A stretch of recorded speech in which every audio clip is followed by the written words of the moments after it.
To item 8, the capital project performance report. So Ruth, welcome to the table. Thank you for joining us. You'll be inviting the department heads forward to speak to the particular areas in the report, and we've got the additional table which has been uploaded to the hub, the one that's on the screen in front of us now as well. So Ruth, let's take your comments on this first, and then we'll move to comments from individual managers and questions on those as well. Great, thank you. Good morning, everybody. So the report that you have in front of you is to May, but as I have for the last few months provided the latest information as of the 21st of June, which was Monday. There is some additional data there now in relation to the spend remaining from the 21st of June to the 30th of June. And just a reminder as well that June is a double month of spend, so we accrue all the work that we do in June essentially. So it is a double month of spend. So in terms of our current financial year forecast, you can see that against a budget of 376 against our core program, we're forecasting 344, which is an excellent result. At the moment, it's about 91% of our core program that we committed to at the start of the year. And you can see that the breakdown by delivery unit is also there. Transport are still forecasting 100% spend against their core program. So by this point in the financial year, June, 1 month remaining, we can have reasonable confidence in the forecast that we're getting from our project managers. And 91% is essentially the key number here, not only in relation to forecast against the core program, but also in relation to how much spend we have against our forecast. So we are 91% spent against our forecast. And by way of previous years, that's pretty much exactly where we were last year and the year before as well. Last year we outperformed our forecast with a better result than what we had actually said we would. Carry forward, so across all of the council, we are forecasting an underspend at the moment of 114.5 million. The biggest contributor to that is Parakiori and CMUA. As you know, they are third-party delivered. We don't have control of their delivery programs or their forecasts. So spend remaining, I'll speak a bit more specifically to that. Our two biggest units contributing to the remaining spend are transport and Three Waters. And the remaining spend that they have compares favourably to where they have been in previous years. So for transport, referring to the slide above rather than the report, they're forecasting a remaining spend of 10 million. And last year, between the 21st of June and the 30th of June, remember it's a double month of spend, they spent 21 million. Three Waters, they're forecasting a remaining spend of 15 million. 6 million of that is a land purchase, which they didn't have last year. So subtracting that, they have 9 million left to spend, and last year they spent 11 million. So we're in a pretty solid position. The delivery programs are about the same. We've got the same number of projects in construction. So there's reasonable confidence that their forecasts are pretty good. So just before I bring up the delivery leads, if there are any specific questions in relation to that, I'll just speak to financial year 22. We are nearly there. So as we head into delivery next year, in the June report, I will provide some visibility on our current status of where we're heading for next year around level of confidence and areas of risk. And our watch list for next year, so we review that at the beginning of every financial year based on the projects being delivered that year of significant size and of public interest. So in next month's report, I will provide a recommendation to elected members on what projects are going to enter the watch list for financial year 22. So I'll take any questions now, or delivery leads are available if there's any specific questions for them. All right, thank you very much. So 91% delivery against forecast. As you've said, that's a good result. And I think that reflects the work that we've done as we've prepared long-term plans, annual plans, and the most recent LTP that we approved yesterday, where we have a focus not only on affordability, but also a very strong focus on deliverability. Yeah. And what we're seeing here is the other end of that work, that our forecasting has been realistic and delivery against that has been good. So 91% across the capital programme is a good result. 102% in transport, on the face of it, is an excellent result. There are two things that play into those numbers that probably lead to a couple of questions. One of which is, are the projects which have been delivered, and we probably use transport as an example, given that we're at 102%, are they the capital projects which were in the annual plan and the LTP programmed to be delivered, or has there been a high element of substitution which has brought us to that 102% figure? Sure. So just before Lynette speaks specifically about transport, in the report, pages 50 to 55, we've got the carry forward bring back analysis, which shows the biggest contributors in and out of this current financial year. They are exception based, so they're the biggest projects that are either shifting out, being delayed, or being accelerated coming forward. And then further to that, there is by delivery unit, and by exception, the projects that are coming in and out. So you can assume, or know, with confidence that we're delivering to the annual plan budget,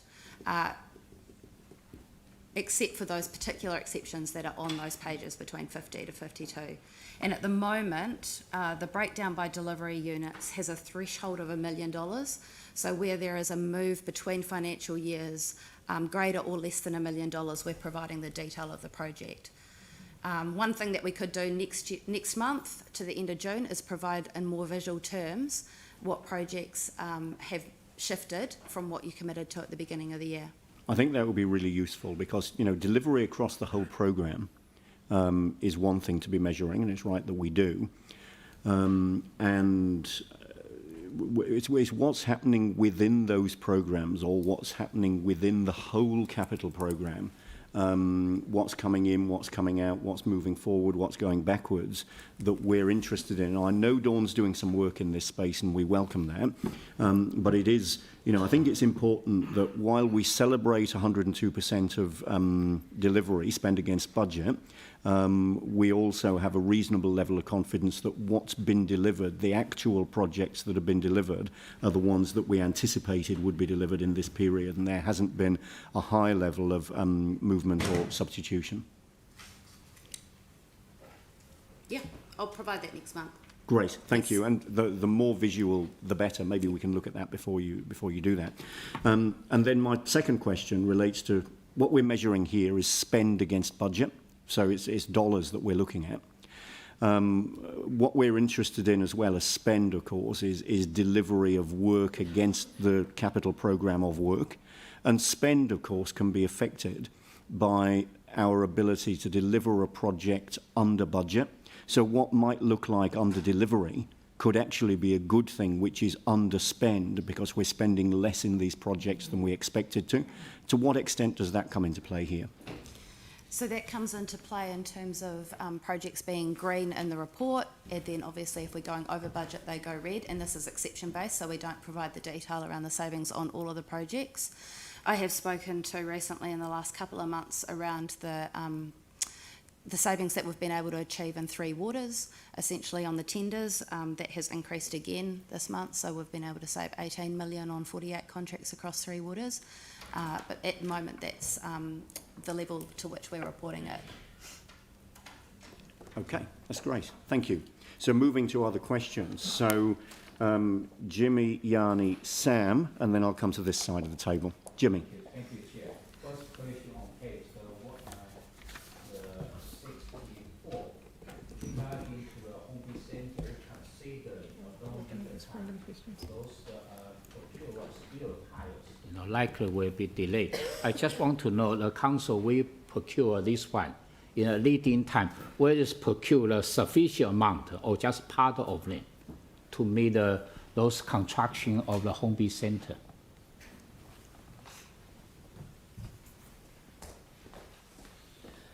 We're just talking about the in-ground piles, aren't we, Jimmy? Yeah. Yes. So those in totality have been procured early in order to meet the programme deliveries. Okay. And guaranteed by the delivery chain to meet them at that point. Okay, thank you. Okay. Second is on page 69. The Horseway Junction Road, the budget, you mentioned waiting for the conform by the final long-term plan. So I just want to know whether those budget total is $12.5 million or not. Just confirm those budget. 69 refers to the cycleway. Are you talking about that or No, Horseway the Junction? Horseway Junction Road. Okay. the project. On page 69. No, it's No? not 69. Oh, not 69. 65. Oh, sorry, I made a mistake. 65.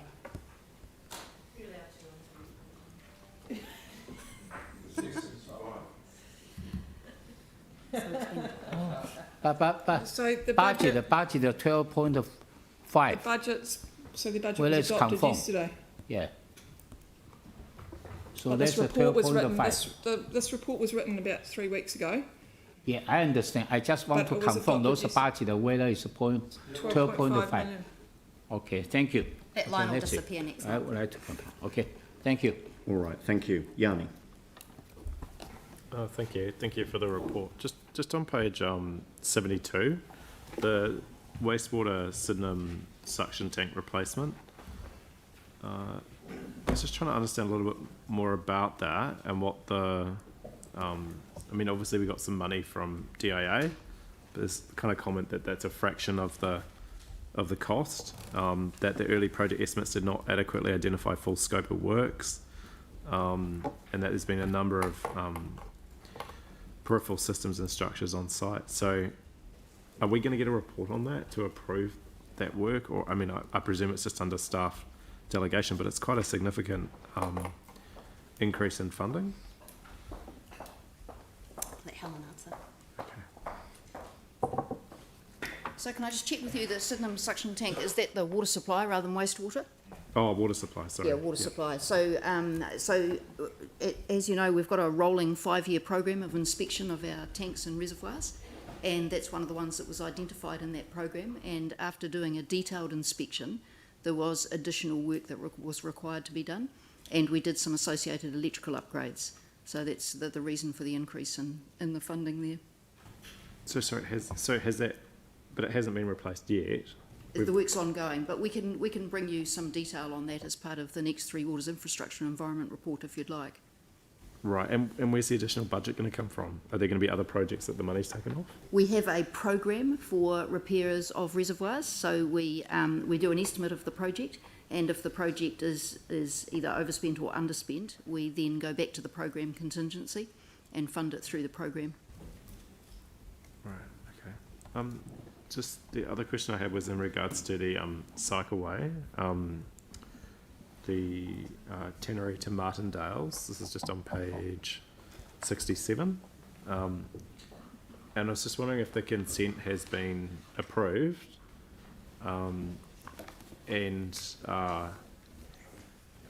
just wondering if, like, I'm not quite sure, but there's a number of references in here around the relationship with KiwiRail, around cycleways and other things. Is there an ability for us to actually meet with KiwiRail at some stage and work through a process? I thought we've kind of talked about this, I think, several times, but, you know, just kind of keen to look forward with KiwiRail and have some governance relationship, because it just seems that they can keep changing what's required and we just get stuck delaying projects. But really interested to know, have we got the consent for this one?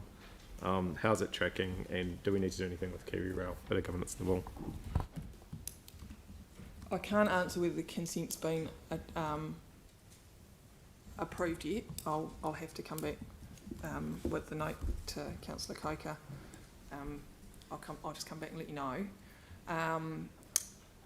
In relation to the relationship with KiwiRail, staff are working really hard with KiwiRail, and staff are working at a senior management level as well with KiwiRail to keep things progressing. Everybody's doing their best in both parts and both organisations to keep things progressing, and that's all I can say on that one. But it is always a challenge, because our priorities and KiwiRail priorities don't always line up. And just in regards to the timing, so obviously we're waiting for the consent before we finalise the detailed design. Yep. And then do we have a kind of time frame? We need to know our consent conditions before we can put it out to tender, otherwise our contractors are building things that they don't know what the conditions on their build are. Right. So, but I'm just trying to understand, have we got a rough idea of the next stage of this process when we can report back to the community on the design, on the obviously the two-weighing, the one-weighing has been an issue for My understanding that that there will be a report back to the community within the next month, so that Okay, the great. report's in the system. Thanks, awesome, Yeah. cheers. Thank you, Sam. Yeah, just a quick one, Ruth. Thanks. It's a really good report. I'm just trying to understand, like at a high level, what work we do at year end around the, I guess the accruals. And I mean, you'll know with your experience as well. There's always that mad rush to get things in before the end of the year. So how do we, I guess, test that the spend has actually been delivered before year end? That's probably a good question Lynette could answer. Come on, Lynette. She's in the detail. So when we get to year end, we have a double spend in June. So we talked about that before. Yep. And what we do is we accrue our estimate of what the accounts will be on the work that was completed that month. So our staff are out on the ground. If you take a construction contract like Marshall Road Bridge, our staff will go out on the ground and they'll do an assessment of the work completed against the progress payment, and then they'll make an assessment of what the accrual is likely to be. They'll work with the contractors to do that, so they're all working pretty hard to make sure all that's in by the 5th, that's accrued. The contractor puts their paperwork in, but it takes us time to process the paperwork. Yeah. 99% of the time, what we've assessed is what we get billed, and it is on work completed, not on work that they might complete. So right now we're out there looking, so that's what we're doing. So it is, and we are really rigorous on it. It's not, stuff is not being prepaid at all, ever. That doesn't happen. Okay. And does that happen across the rest of the organisation as well? Yes. Within capital delivery. Yeah. Okay, thanks. Thank you. So then I've got Anne, Phil and Pauline. Anne. Thank you again for the great report. And just as a kind of a really general question, but I think, Ruth, you said that over the past 3 years we've achieved 91% of delivery. Is that correct? 90% of delivery over the last 3 years? I mentioned that by the 20th of June, we Yeah. had spent 90% of our That's right. forecast. Okay. Yeah. So I'm just interested in the fact that we've had COVID-19 and that how have we managed to do that? Well, forecast decreased by our project managers as a result of the delays of COVID. Right. So it wasn't about spend against budget, it was spend against forecast. Okay. So yeah, we delivered 91% or spent 91% of that forecast Right. by that point. So that seems quite remarkable given the circumstances. Yeah, thank you. Plus we have outstanding staff as well, Councillor. I agree. Phil. Yeah, thanks, guys. Just Ruth, sorry to burst your bubble, but I know that we have got a price increase coming through us with contracting that of PVC pipe and stuff at thick end of 30%. So that's going to make a lot of difference to your cheaper water because a lot of cost coming up, heading our way soon. And Lynette, do we, when you say we go out and check what we're doing, does the building do that, or do we get consultants to do that? No, our staff do that. We do that, okay. And sorry, I've got one for Helen.